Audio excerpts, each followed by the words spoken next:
నమస్కారం, Jyotiba TV news కి స్వాగతం. హెడ్లైన్ చూద్దాం.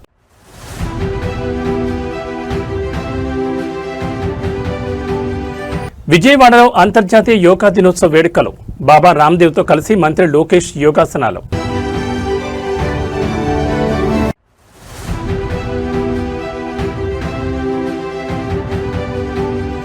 సుగాలి ప్రీతి కేసుపై డిప్యూటీ సీఎం పవన్ కళ్యాణ్ సంచలన వ్యాఖ్యలు. గత ప్రభుత్వంలో సాక్ష్యాల ధ్వంసమని వ్యాఖ్య.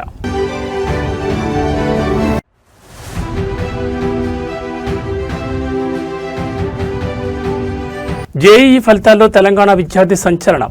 స్టేట్ టాపర్ వివార్ధన్ను అభినందించిన KTR.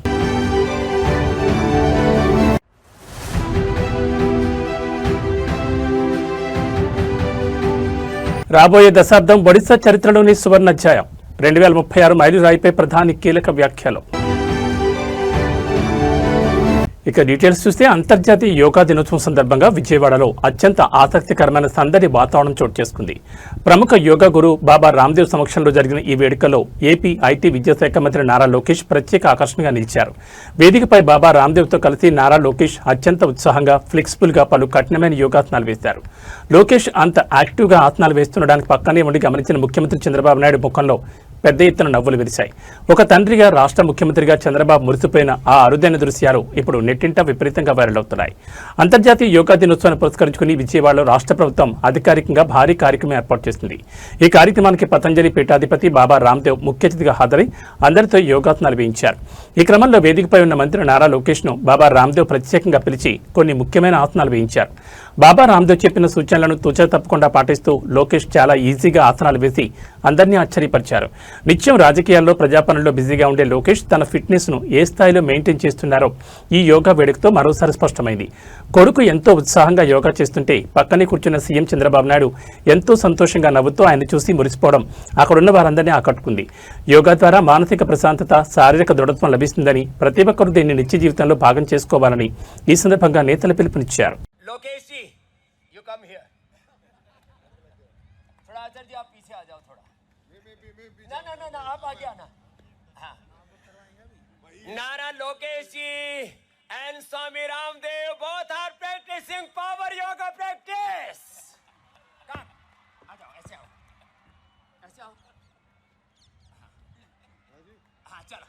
1, 2, 3. 1, 2. And 3. 1. This is one practice. आप भी रोज करना. थोड़ा fast. 1, 2. 1, 2. 1, 2. 1 and 2. Relax. In this. Hold on. Slowly. Now, only 2, 3. Not more. Now, this. Keep your right hand here. Right leg. और नीचे आओ, ऊपर देखो, फिर वापस, फिर इधर दूसरी तरफ से, इधर से, यस, फिर ऐसे, फिर इधर से. चलो, you can do first this.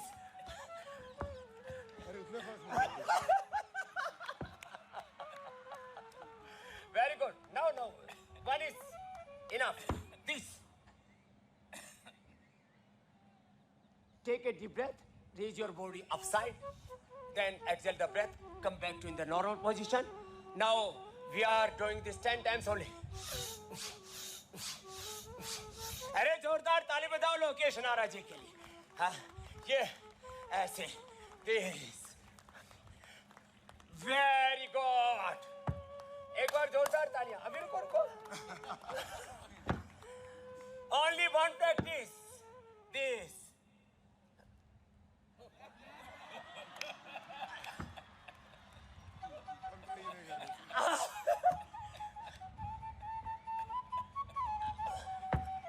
चक्करदान.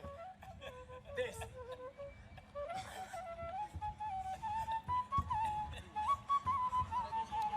चलो हो गया. Last.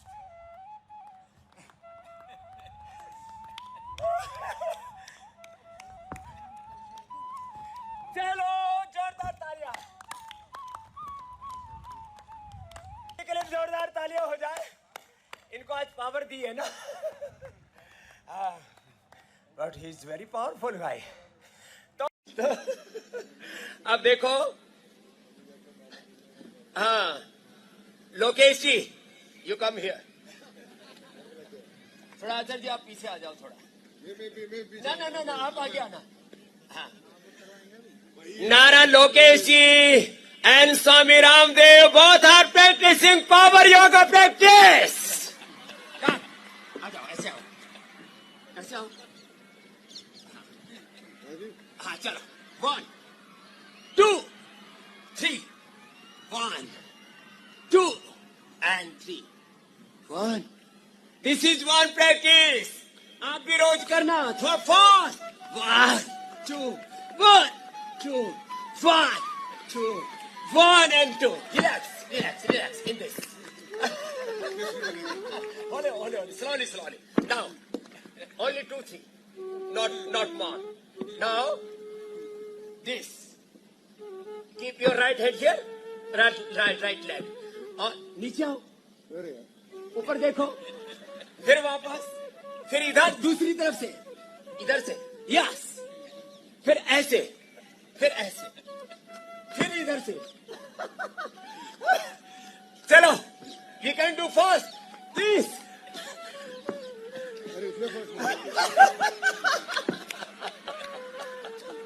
Very good. No. One is enough. This. Take a deep breath. Raise your body upside. Then exhale the breath. Come back to in the normal position. Now we are doing this 10 times only. अरे जोरदार ताली बजाओ लोकेश नाराज जी के लिए. हाँ, ये ऐसे. Very good. एक बार ఆంధ్రప్రదేశ్లో గత కొన్ని సంవత్సరాలుగా తీవ్ర సంచలనం రేపుతున్న కర్నూలు సుగాలి ప్రీతి మరణం కేసుపై రాష్ట్ర డిప్యూటీ సీఎం పవన్ కళ్యాణ్ అత్యంత షాకింగ్ అండ్ సంచలన వ్యాఖ్యలు చేశారు. గత వైఎస్ఆర్ కాంగ్రెస్ పార్టీ ప్రభుత్వం సుగాలి ప్రీతి కేసును కేవలం తూతూ మంత్రంగా ప్రజల కంటితుడుపు చర్యగా మాత్రమే సీబీఐకి అప్పగించిందని పవన్ కళ్యాణ్ ఆరోపించారు. రాష్ట్రంలో కూటమి ప్రభుత్వం అధికారంలోకి వచ్చాక ఈ కేసును పూర్తి స్థాయిలో రీఓపెన్ చేసి బాధితురాలికి న్యాయం చేద్దామని తాము భావించామని, కానీ వైసీపీ హయాంలోని ఈ కేసుకు సంబంధించిన కీలక సాక్ష్యాలన్నింటినీ పూర్తిగా ధ్వంసం చేశారని పవన్ కళ్యాణ్ బయటపెట్టిన నిజాలు ఇప్పుడు రాష్ట్ర రాజకీయాన్ని కుదిపేస్తున్నాయి. గతంలో ప్రతిపక్షంలో ఉన్న సమయం నుంచి సుగాలి ప్రతి కుటుంబానికి న్యాయం జరగాలంటూ జనసేనాని పవన్ కళ్యాణ్ పెద్ద ఎత్తున పోరాటం చేసిన సంగతి తెలిసింది. ఈ క్రమంలో ఈరోజు మీడియా ప్రతినిధులతో మాట్లాడిన ఆయన గత ప్రభుత్వ నిర్లక్ష్యంపై తీవ్రస్థాయిలో విరుచుకుపడ్డారు. నాడు తమ తప్పులను కప్పిపుచ్చుకోవడానికి, నిందితులకు కొమ్ము కాయడానికి వైసీపీ ప్రభుత్వం కేసును సీబీఐకి ఇస్తున్నట్లు నాటకమాడిందని మండిపడ్డారు. తెరా ఇప్పుడు ఎన్డీఏ ప్రభుత్వం వచ్చాక ఫైళ్లను, కేసు వివరాలను పరిశీలిస్తే విచారణకు పనికొచ్చే ప్రాథమిక సాక్ష్యాలు, ఆధారాలు ఏమీ లేకుండా దారుణంగా ధ్వంసం చేశారని పవన్ కళ్యాణ్ ఆవేదన వ్యక్తం చేశారు. అధికార బలాన్ని ఉపయోగించి సాక్ష్యాలను తుడిచేసే ప్రయత్నం చేసినప్పటికీ తమ ప్రభుత్వం లీగల్గా ప్రత్యామ్నాయ మార్గాలు అన్వేషిస్తోందని, ప్రీతి ఆత్మకు శాంతి చేకూరేలా, ఆ గిరిజన కుటుంబానికి న్యాయం జరిగేలా ఎంతటి వారినైనా సరే వదిలిపెట్టే ప్రసక్తే లేదని డిప్యూటీ సీఎం స్పష్టం చేశారు. సుగాలి ప్రీతి కేసు ఎంత చిత్రంగా ఉంటాయంటే, సుగాలి ప్రీతి కేసు నేను 2019లో ఘోరంగా నన్ను ఓడించిన తర్వాత నేను ఆఫీస్లో కూర్చుంటే సుగాలి ప్రీతి మదర్ వచ్చి, అన్న నాకు ఇలా జరిగింది, నా బిడ్డను ఇలా చంపారు. 2018లో చంపారు. ఆ బిడ్డను చంపితే ఉరేసుకుందని చెప్పారు.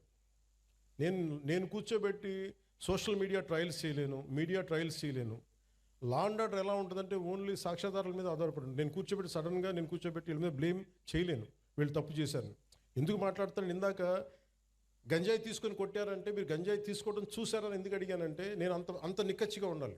నేను ఒక నిబద్ధత లేకుండా నేను మాట్లాడకూడదు. ఆవిడతో కూర్చొని మాట్లాడినప్పుడు 14 ఏళ్ళ సుగాలి ప్రీతిని స్కూల్కి వెళ్ళింది, శవమై తిరిగి వచ్చింది, ఊరేశారని చెప్పారు. బిడ్డని ఇలాగా అవుట్రీచ్ హర్ మోడెస్టీ ఇవన్నీ పెట్టుకున్న తర్వాత మాట్లాడి వాళ్ళు 1,50,000 మంది వెళ్తే సమస్య ఎక్కడ వచ్చిందంటే,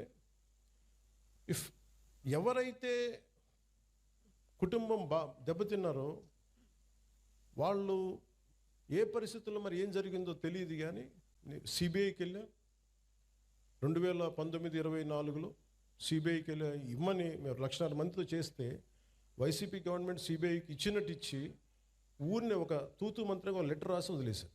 నిజంగా చేయలేదు.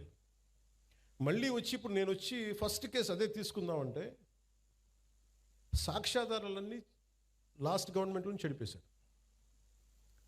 పోయిన సాక్ష్యాధారాలను మనం తిరిగి తీసుకురాలేదు. డిఎన్ఏ మనకి మాయం చేశారు, ఫాల్స్ డిఎన్ఏలు పెట్టేశారు, ఏమున్నాయో తెలియదు. సో సాక్ష్యాలు అంత కీలకం. Crime scene. అలాగే వివేకానంద రెడ్డి గారి హత్య కేసు ఉంది.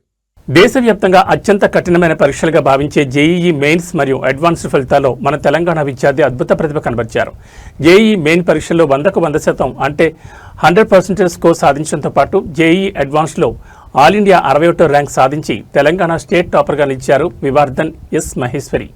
ఈ అసాధారణ ప్రతిభ కనబరిచిన యువ టాపర్ను బీఆర్ఎస్ వర్కింగ్ ప్రెసిడెంట్ మాజీ మంత్రి కేటీఆర్ ఈరోజు ప్రత్యేకంగా కలుసుకుని అభినందించారు.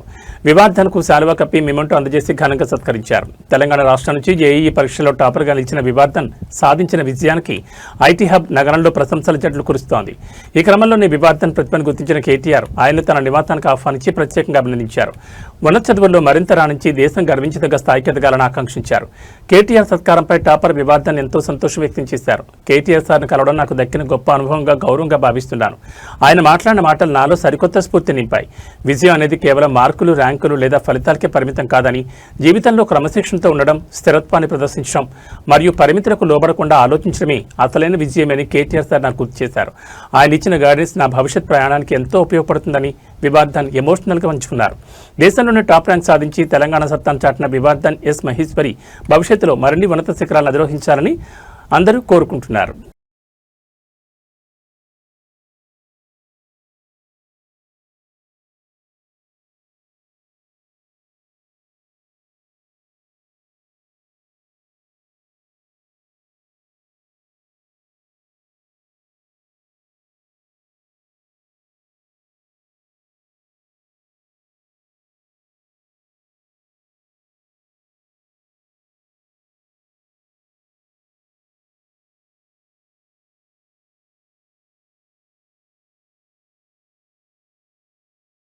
అంతర్జాతీయ యోగా దినోత్సవం సందర్భంగా సిద్దిపేట జిల్లా హుస్నాబాద్ నియోజకవర్గంలో సరికొత్త సందడి నెలకొంది. స్థానిక ఎల్లమ్మ చెరువు తీరంలో రాష్ట్ర రవాణా బీసీ సంక్షేమ శాఖ మంత్రి పొన్నం ప్రభాకర్ నేతృత్వంలో 12వ అంతర్జాతీయ యోగా దినోత్సవ వేడుకలు అత్యంత ఘనంగా నిర్వహించారు.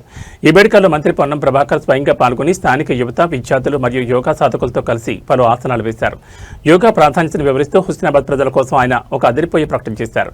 తెలంగాణ ప్రభుత్వం రాష్ట్ర వ్యాప్తంగా అంతర్జాతీయ యోగా దినోత్సవాన్ని అధికారికంగా మరియు ప్రతిష్టాత్మకంగా నిర్వహిస్తోంది. ఇందులో భాగంగా హుస్నాబాద్ ఎల్లమ్మ చెరువు వద్ద నిర్వహించిన ఈ ఈవెంట్లో మంత్రి పొన్నం ప్రభాకర్ ప్రత్యేక ఆకర్షణగా నిలిచారు. యోగాసనాలు వేసిన అనంతరం ఈ ప్రత్యేక రోజును పురస్కరించుకుని ఆయన అక్కడ ప్రజాప్రతినిధులతో కలిసి కేక్ కట్ చేశారు. అనంతరం మీడియాతో మాట్లాడిన మంత్రి యోగా అనేది భారతదేశ ప్రాచీన సంస్కృతి సంప్రదాయాల్లో ఒక భాగమని కొనియాడారు. ప్రజల్లో యోగా పట్ల మరింత అవగాహన పెంచేందుకు, ముఖ్యంగా ఉదయం పూట వాకింగ్ ఇచ్చే వారికి ప్రోత్సహించేందుకు హుస్నాబాద్లో సూర్య నమస్కారాల 12 పద్ధతులను ప్రతిబింబించేలా ప్రత్యేక విగ్రహాలను ఏర్పాటు చేయబోతున్నట్లు మంత్రి ప్రకటించారు.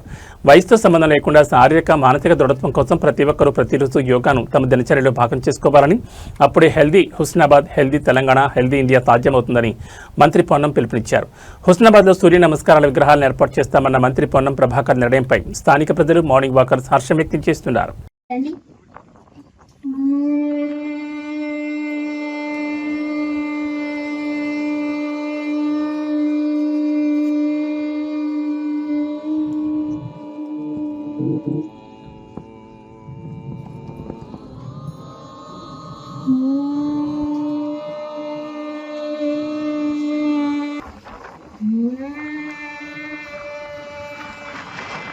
భారతదేశ సమగ్ర అభివృద్ధిలో ఒడిశా రాష్ట్రం అత్యంత కీలకమైన పాత్ర పోషించబోతోందని ప్రధాని నరేంద్ర మోడీ స్పష్టం చేశారు.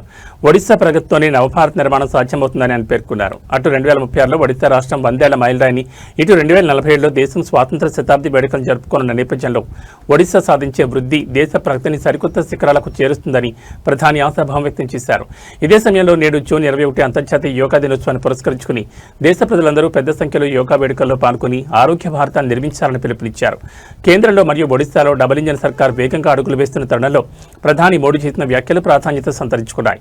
రాబోయే దశాబ్దం ఒడిశా చరిత్రలోనే కాకుండా యావత్ దేశ అభివృద్ధిలోనే ఒక సువర్ణ అధ్యాయం కాబోతుందన్నారు. ఒడిశాలో ఉన్న సహజ వనరులు, మానవ వనరులను పూర్తి స్థాయిలో సద్వినియోగం చేసుకుంటూ నవభారత్ నిర్మాణంలో ఆ రాష్ట్రాన్ని ముందంజలో నిలుపుతామని హామీ ఇచ్చారు. మరోవైపు జూన్ 21 అంతర్జాతీయ యోగా దినోత్సవాన్ని పురస్కరించుకుని ప్రధాని మోడీ దేశవ్యాప్తంగా విస్తృతంగా ప్రచారం కల్పించారు.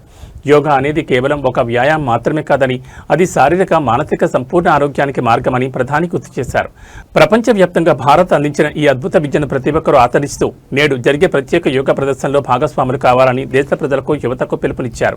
ప్రధాని పిలుపుతో దేశంలోని అన్ని ప్రధాన నగరాలు మరియు చారిత్రక ప్రదేశాల్లో యోగా వేడుకలు ఘనంగా ప్రారంభమయ్యాయి. साथियों, आने वाले समय में हमारे सामने दो महत्वपूर्ण पड़ाव है. 2036 में उड़ीसा के गठन के 100 वर्ष पूरे होंगे और 2047 में भारत की स्वतंत्रता के 100 वर्ष पूरे होने वाले. यानी उड़ीसा और देश का लक्ष्य एक ही दिशा में है. ओडिशा की अर्थव्यवस्था मजबूत होगी तो भारत मजबूत होगा. मुझे ओडिशा के सामर्थ्य पर भरोसा है. हमें मिलकर ओडिशा को विकास की बुलंदियों पर पहुंचाना है. साथियों, कल 21 जून को अंतर्राष्ट्रीय योग दिवस भी मनाया जाना है. ज्ञान और योग की धरती ओडिशा, योग यहां के संस्कारों का हिस्सा रहा है. मैं ओडिशा की धरती से पूरे देश से, पूरी दुनिया के लोगों से आह्वान करता हूं, आप सब ज्यादा से ज्यादा संख्या में योग दिवस में हिस्सा लें. मैं एक बार फिर आप सभी को आज के अवसर और विकास परियोजनाओं की बहुत बहुत बधाई देता हूं. मैं माननीय राष्ट्रपति जी का विशेष रूप से आभार प्रकट करता हूं कि मुझे उनके साथ उनकी कर्मभूमि को देखने का मौका मिला. एक बार फिर उन्हें जन्मदिन की बहुत बहुत बधाई, बहुत बहुत धन्यवाद. जय जगन्नाथ, जय जगन्नाथ, जय जगन्नाथ.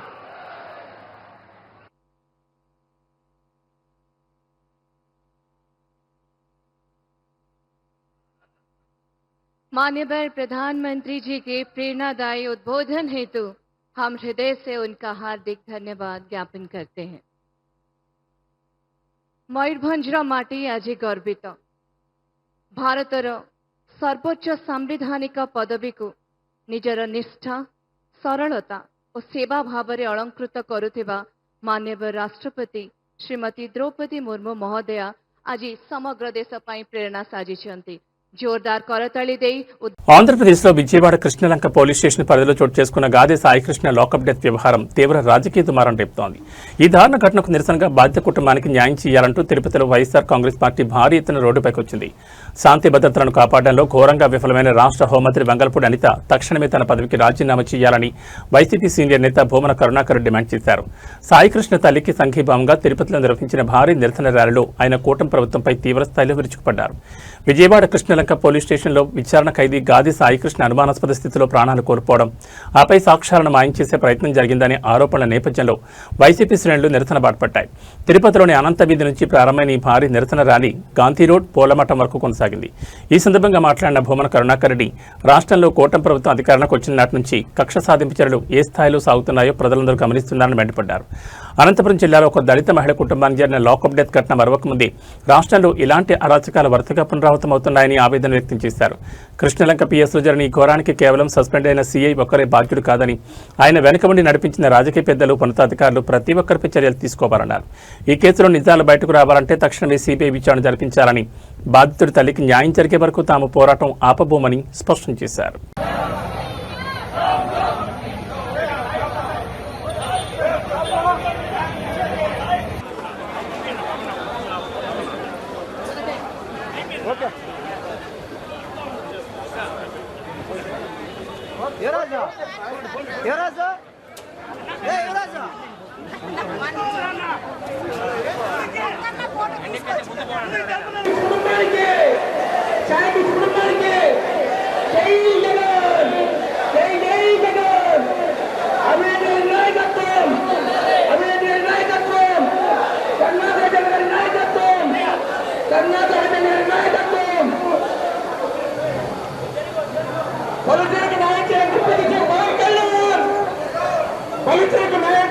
ఆంధ్రప్రదేశ్లో అధికార కూటమి ప్రభుత్వం 2 సంవత్సరాల విజయవంతమైన పాలన పూర్తి చేసుకున్న సందర్భంగా ఏలూరు జిల్లా నూజివీడు పట్టణంలో రాజకీయ వేడి ఒక్కసారిగా రాజుకుంది. 2 ఏళ్ల నమ్మకం, అభివృద్ధి, సంక్షేమం అనే పవర్ఫుల్ నినాదంతో నూజివీడు నడిబొడ్డున నిర్వహించిన భారీ బైక్ ర్యాలీ, బహిరంగ సభ రాష్ట్ర వ్యాప్తంగా అందరి దృష్టిని ఆకర్షించింది. ఈ ప్రతిష్టాత్మకమైన కార్యక్రమంలో రాష్ట్ర గృహ నిర్మాణ, సమాచార, పౌర సంబంధాల శాఖ మంత్రి కొలుసు పార్థసారథి ముఖ్య అతిథిగా హాజరయ్యారు. గత 2 ఏళ్లలో కూటమి ప్రభుత్వం సాధించిన రికార్డు స్థాయి అభివృద్ధి, సంక్షేమ పథకాలను ప్రజల ముందుంచిన మంత్రి ఈ ఏడాది రైతుల ఖాతాలోకి చేరిన అన్నదాత సుఖీభవ నిధుల వివరాలను క్షేత్రస్థాయిలో వివరించారు. నూజివీడు నియోజకవర్గ కూటమి శ్రేణులు నియోజకవర్గ వ్యాప్తంగా వేలాది బైకులతో నిర్వహించిన ఈ ర్యాలీ పట్టణాన్ని పసుపు, కాషాయ, జనసేన జెండాలతో ముంచెత్తింది. అనంతరం జరిగిన బహిరంగ సభలో మంత్రి కొలుసు పార్థసారథి ప్రజలను ఉద్దేశించి ఉద్వేగభరితంగా ప్రసంగించారు. చంద్రబాబు నాయుడు నేతృత్వంలోని కూటమి ప్రభుత్వం అధికారంలోకి వచ్చిన 2 ఏళ్లలోనే నూజివీడు నియోజకవర్గంతో పాటు ఏలూరు జిల్లా రూపురేఖలను మార్చడానికి పక్కా రోడ్ మ్యాప్తో ముందుకు వెళ్తోందని చెప్పారు. ముఖ్యంగా వ్యవసాయ రంగానికి ఊతమిచ్చేలా ఈ ఏడాది ప్రతిష్టాత్మకంగా విడుదల చేసిన అన్నదాత సుఖీభావ పథకం నిధుల జమ వివరాలను ఆయన రైతులకు గణాంకాలతో సహా వివరించారు. రైతాంగాన్ని ఆదుకోవడమే తమ ప్రభుత్వ ప్రథమ ప్రాధాన్యతని స్పష్టం చేశారు. కేవలం మాటలు చెప్పడం కాకుండా అభివృద్ధి, సంక్షేమాలను 2 కళ్లుగా చేసుకుని కూటమి ముందుకు సాగుతోందని, నూజివీడు ప్రజలు చూపించిన ఈ అపారమైన విశ్వాసమే ప్రభుత్వానికి కొండంత బలమని మంత్రి పార్థసారథి కొనియాడారు.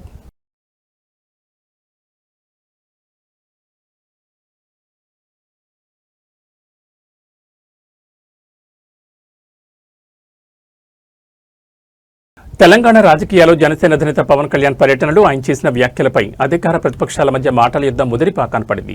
ఈ నేపథ్యంలో AP deputy CM Pawan Kalyan లక్ష్యంగా మాజీ మంత్రి, BRS senior MLA Jagadish Reddy అత్యంత పదునైన సంచలన వ్యాఖ్యలు చేశారు. సినిమాల్లో వచ్చే ఐటెం సాంగ్స్కు కథతో ఎలాంటి సంబంధం ఉండదో, రాజకీయాల్లో పవన్ కళ్యాణ్ మాట్లాడే మాటలు కూడా అలాగే ఉంటాయని జగదీష్ రెడ్డి ఎద్దేవా చేశారు. అసలు తెలంగాణలో ఉనికి లేని జనసేన పార్టీని స్క్రీన్పై తెచ్చి కాంగ్రెస్ ప్రభుత్వం తమ వైఫల్యాన్ని కప్పిపుచ్చుకోవడానికి ఒక పెద్ద పొలిటికల్ డ్రామా నడుపుతోందని ఆయన ధ్వజమెత్తారు. సూర్యాపేటలో మీడియాతో మాట్లాడిన జగదీష్ రెడ్డి రాష్ట్రంలోని కాంగ్రెస్ ప్రభుత్వంపై మరియు పవన్ కళ్యాణ్ వ్యవహార శైలిపై తీవ్రస్థాయిలో విరుచుకుపడ్డారు. తెలంగాణలో ప్రస్తుతం రైతుల ధాన్యం కొనుగోలు, ఇతర ప్రజా సమస్యలు తీవ్రంగా ఉన్నాయని, వాటి నుంచి ప్రజల దృష్టిని మళ్లించడానికే ముఖ్యమంత్రి రేవంత్ రెడ్డి, పవన్ కళ్యాణ్ కలిసి ఈ కొత్త నాటకానికి తెరలేపారని ఆరోపించారు. పవన్ కళ్యాణ్ సభలకు ఆంక్షలు పెట్టడం, దానిపై జనసేన రచ్చ చేయడం అంతా ముందస్తు ప్రణాళిక ప్రకారమే సాగుతోందని, ఇదంతా ప్రధాని నరేంద్ర మోడీ, చంద్రబాబు నాయుడు వెనుకొని నడిపిస్తున్న వ్యూహంలో భాగమని సంచలన వ్యాఖ్యలు చేశారు. రాజకీయాల్లో ఇలాంటి ఐటెం సాంగ్స్ అప్పుడప్పుడు వస్తూ ఉంటాయని, వాటిని ఎవరూ పెద్దగా పట్టించుకోవాల్సిన అవసరం లేదని తేల్చి చెప్పారు. ఒకవేళ ప్రభుత్వం రైతుల నుంచి పంటను సేకరించడంలో విఫలమైతే ఈ హైబ్రిడ్ కాంగ్రెస్ ప్రభుత్వం భరతం పడతామని, బీఆర్ఎస్ ఎల్లప్పుడూ ప్రజల పక్షాన్ని పోరాడుతుందని జగదీష్ రెడ్డి హెచ్చరించారు.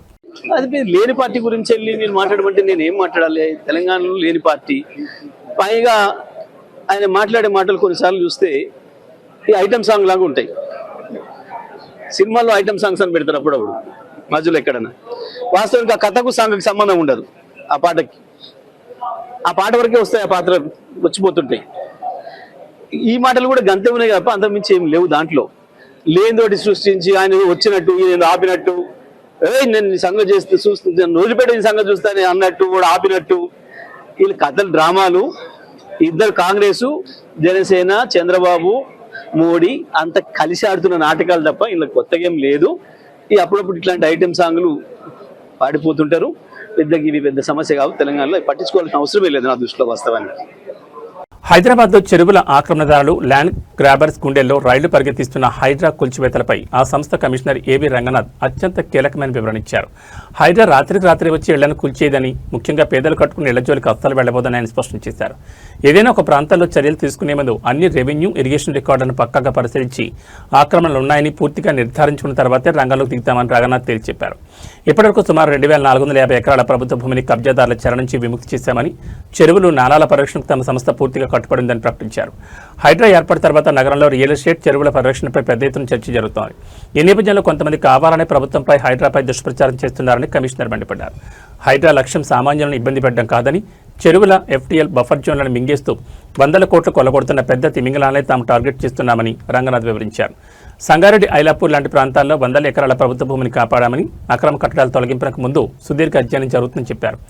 ఒకవేళ చెరువుల పునరుద్ధరణ ప్రక్రియలో భాగంగా పేదలు ఎవరైనా ఇళ్లు కోల్పోతే వారికి ప్రత్యామ్నాయంగా డబుల్ బెడ్రూమ్ ఇళ్లు కేటాయించేలా ప్రభుత్వానికి సిఫారసు చేస్తున్నట్టు తెలిపారు. ఆక్రమణ నుంచి స్వాధీనం చేసుకున్న భూములను ఇంటర్సిటీ బస్ టెర్మినల్స్, ప్రభుత్వ పాఠశాలలు, పార్కుల వంటి ప్రజావసరాల కోసమే ప్రభుత్వం వినియోగిస్తుందని కమిషనర్ స్పష్టం చేశారు.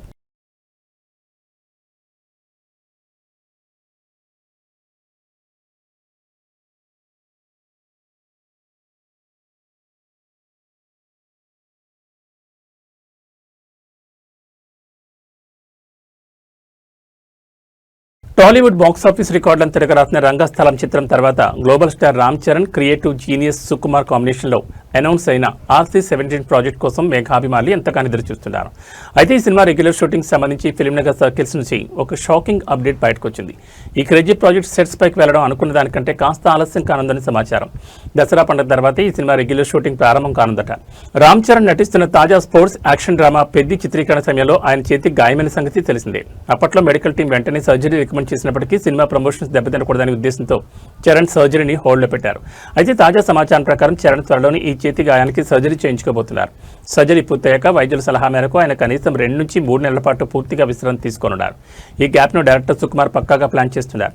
చరణ్ రెస్ట్ తీసుకుని ఈ 2-3 నెలల సమయంలోనే RC-17కి సంబంధించిన పూర్తి స్థాయి ప్రీ ప్రొడక్షన్ వర్క్, లొకేషన్ల వేట మరియు నటినటుల ఎంపికను సుకుమార్ పూర్తి చేయనున్నారు.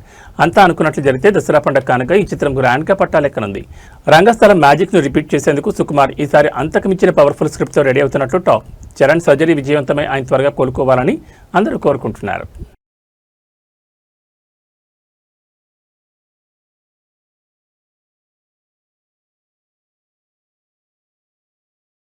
దేశవ్యాప్తంగా అత్యంత వివాదాస్పదమైన నీట్ యూజీ రాసే విద్యార్థులకు మరియు తల్లిదండ్రులకు ఇది అత్యంత కీలకమైన సమయం. జూన్ 21 తేదీన అంటే రేపు నిర్వహించబోయే నీట్ పునఃపరీక్షను 100% పారదర్శకంగా పకడ్బందీగా నిర్వహించేందుకు కేంద్ర ప్రభుత్వం మరియు నేషనల్ ఏజెన్సీ సర్వశక్తులు ఒడ్డుతున్నాయి. ఇందులో భాగంగానే పరీక్షా కేంద్రాల వద్ద ఏర్పాట్లు, ప్రశ్నపత్రాల సురక్షిత రవాణా మరియు అభ్యర్థుల తనిఖీ వ్యవస్థల పనితీరును పరిశీలించేందుకు ఈరోజు దేశవ్యాప్తంగా ఒక భారీ మాక్ డ్రిల్ నిర్వహించారు. దేశంలోని 551 నగరాలతో పాటు 14 అంతర్జాతీయ కేంద్రాల పరిధిలోని సుమారు 5,440 పరీక్షా కేంద్రాల్లో ఈరోజు ఉదయం నుంచే మాక్ డ్రిల్ ప్రారంభమైంది. ఈసారి పరీక్షల్లో ఎలాంటి తప్పులు జరగకూడదనే ఉద్దేశంతో దాదాపు 2.5 లక్షల మంది భద్రతా సిబ్బందిని NTA రంగంలోకి దించింది. పరీక్షా కేంద్రాలను 95,000 గదుల్లో అమర్చిన 138,560 సీసీ కెమెరాల లైవ్ ఫీడ్ను నేషనల్ మరియు స్టేట్ లెవెల్ కంట్రోల్ రూమ్లకు కనెక్ట్ చేసి చెక్ చేశారు. బయోమెట్రిక్ వెరిఫికేషన్ సిస్టమ్స్ సవ్యంగా పనిచేస్తున్నాయా లేదా అని నిర్ధారించుకోవడంతో పాటు ఎలక్ట్రానిక్ పరికరాల ద్వారా మోసాలకు పాల్పడకుండా ఉండేందుకు రికార్డు స్థాయిలో 51,311 మొబైల్ సిగ్నల్ జామర్లను పరీక్షా వేదికల వద్ద టెస్ట్ చేశారు. అభ్యర్థులను కేంద్రంలోకి అనుమతించే ముందు 2 అంచెల తనిఖీలు ఉంటాయని, ప్రతి 100 మంది అభ్యర్థులకు ఒక తనిఖీ సిబ్బంది చొప్పున నియమించామని అధికారులు స్పష్టం చేశారు. పరీక్షా కేంద్రాల చుట్టూ 100 మీటర్ల పరిధిలో నిషేధాజ్ఞలు అమలు చేయబోతున్నారు. రేపు మధ్యాహ్నం 2 గంటల నుంచి సాయంత్రం 5:15 వరకు ఈ పరీక్ష జరగనుంది.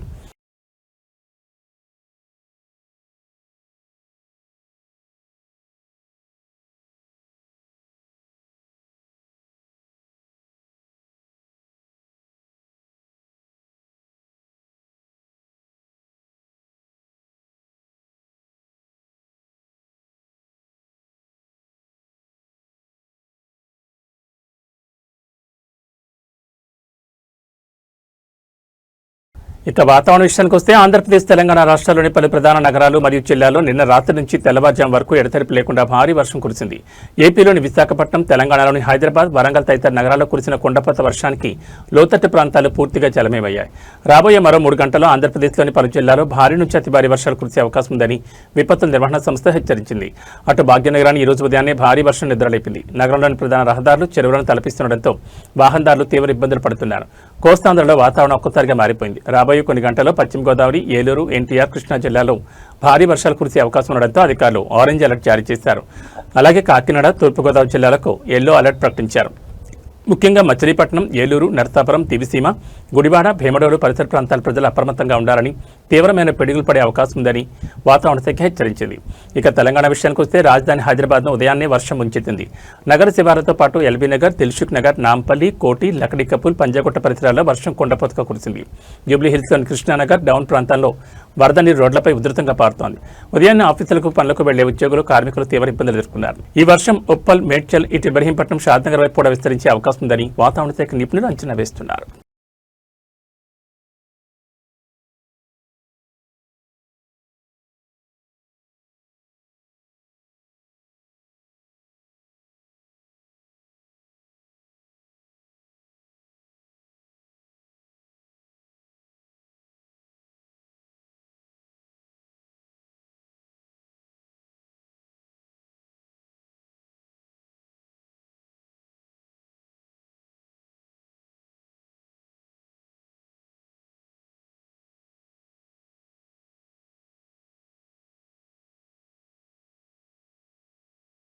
ఏబీ బులెటిన్ విశేషాలు. నమస్కారం.